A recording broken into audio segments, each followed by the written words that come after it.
What's up guys, it's Kieran here from KGame bringing you the latest review, and this time we are looking at Injustice: Gods Among Us. So Injustice is a fighting game brought to you by Netherrealms, the studios that make Mortal Kombat, all of the modern Mortal Kombats anyway. And this time it only features DC characters, which is good because they were the best parts probably of Mortal Kombat vs DC, and it was a shame that we didn't get more of that. So let's jump right in with the most important aspect of a fighting game, which is the gameplay. So the fighting is really basic and actually sets the balance quite nicely between amateur and expert. If you want to go into the fighting further, you can do. It lists all sorts of combos and moves for you to learn on the pause menu, and if, like me, you play it casually, you'll only want to do a couple of the special moves to help make fights a bit more interesting. The special moves are easy to do and similar across each character, so if you learn the moves for one, you can almost guess what you need to press in order to make another character do something as well. Each character has their own unique super move, which is built up over the fight on your bar across the bottom of the screen, and then you can unleash it for a world of pain upon whoever you're fighting.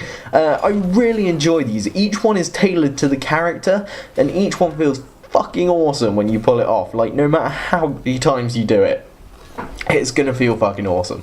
The other things that developers claimed that were unique was character powers. Now, each character has a power that's used by pressing B or circle or whatever you press on a Wii U. I've no idea. They're supposed to be unique, but they really weren't, with the exception of a few that are in fact unique. They're all just copies or variants of each other.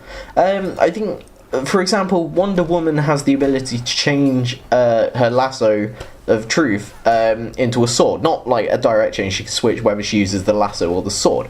And Nightwing can do the same thing. He can change either his two sticks, he can merge them into a staff, and Ares gets a bunch of different weapons to use for the fights. You know, it's the same thing, it's simply cosmetic.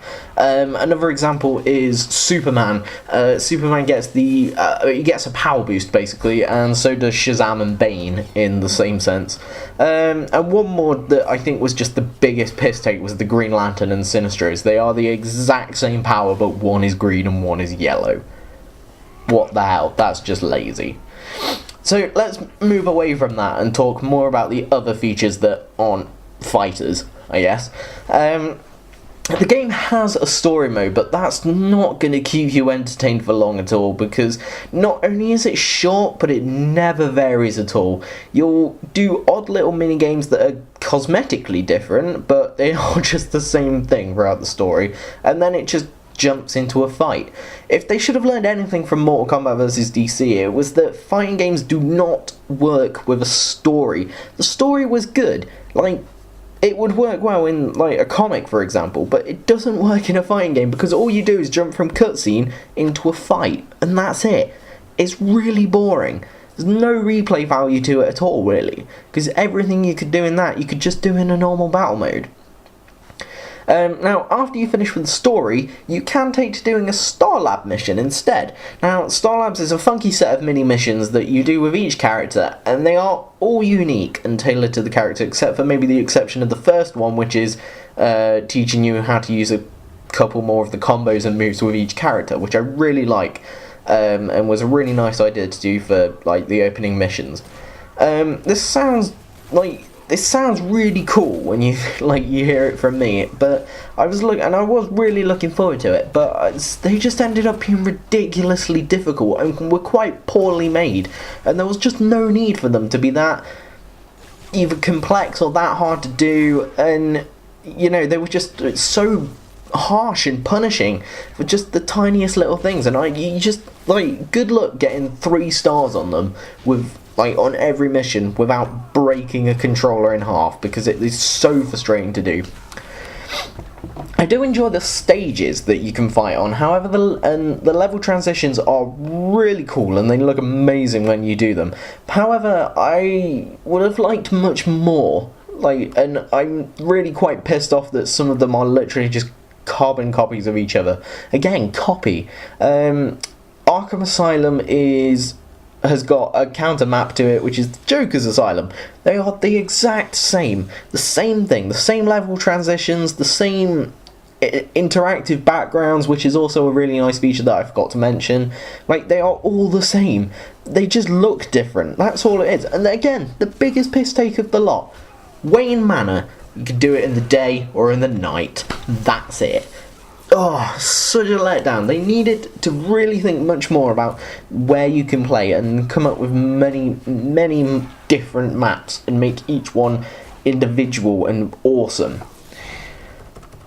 So, criticism aside, there was one thing that I did really enjoy about this, and this was the classic battle mode. You can pick like a classic arcade challenge of getting you pick your character who you like. I fell in love with Hawk Girl on this game, so I just picked Hawk Girl, and then I'll do 10 fights, each one getting progressively harder, and then it all builds up to you do the last one, and then you get a nice little tailored cutscene at the end of it, which was really awesome. And they each did little things, and then you unlock a small little bonus for like your online character card thing.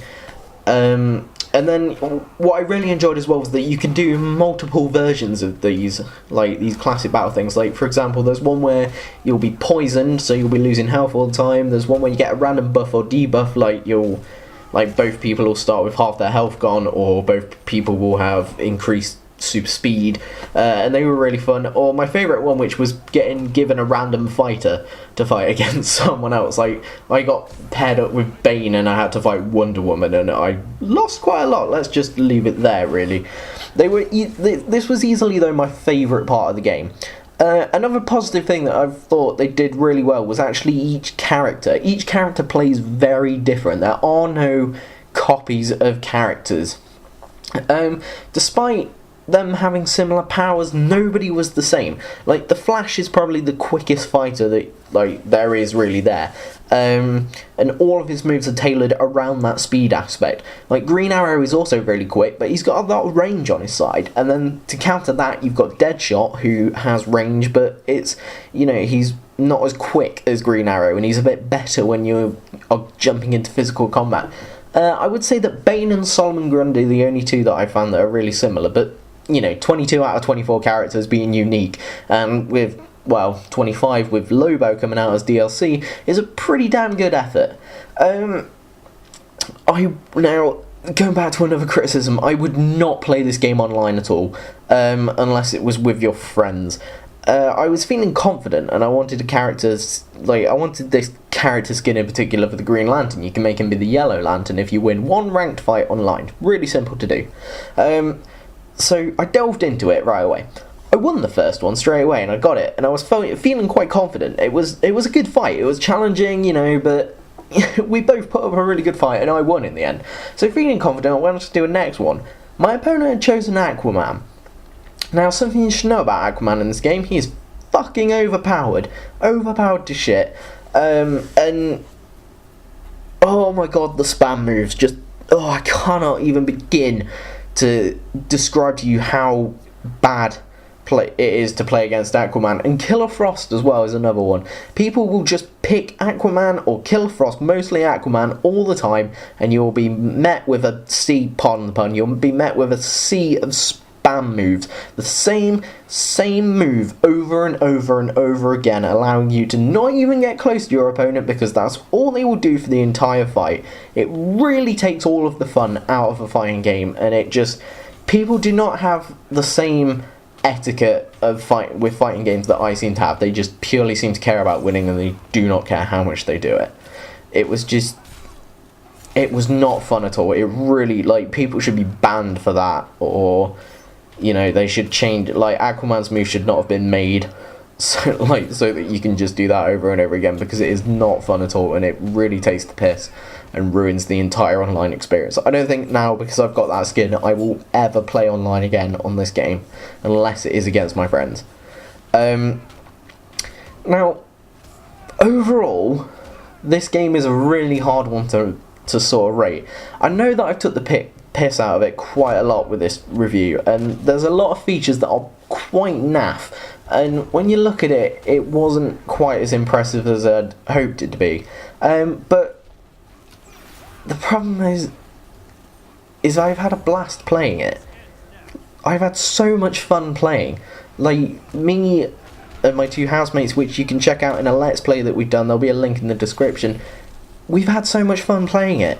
We love just like picking all of the characters, just unleashing it on each other, and for that it is fantastic, and it really brings a lot of fun to the play value with friends. So here's what I'm going to do.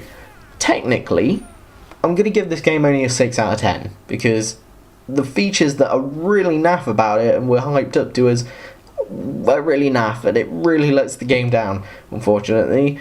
They can't be overlooked. But in terms of happiness whilst you're playing with your friends and the amount of fun that you can have out of this game, it definitely gets a 9 out of 10. So this has been a KGame review. This is Injustice.